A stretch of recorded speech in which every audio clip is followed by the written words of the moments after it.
narkoqeveria.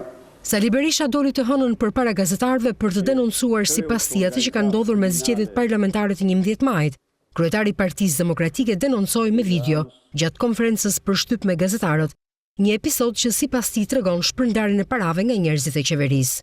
Kamerat e qytetarëve suçelit kanë filmuar momentin kriminal të ndarjes parave për vota. 76 milion euro të shpërndara publikisht, 500 milion euro prokurime dhe koncesione, por kalojnë duke shpërndarë para më përqoshe për të blerë vota.